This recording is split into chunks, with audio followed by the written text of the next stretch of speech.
Кеңештерим, замандаштарым, биз Россия Федерациясына иш сапар менен келгенбиз. Ошол иш сапар азыр аяктап атат.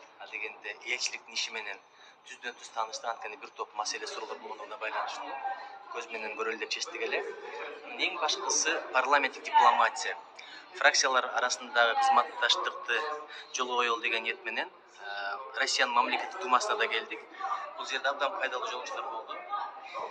Бул жакта КМШ мамлекеттер боюнча комитеттин төрагасы Леонид Иванович менен жолуктук. Ал Госдуманын депутаты, Единая Россия саясий партиясынан, фракциясынан болот.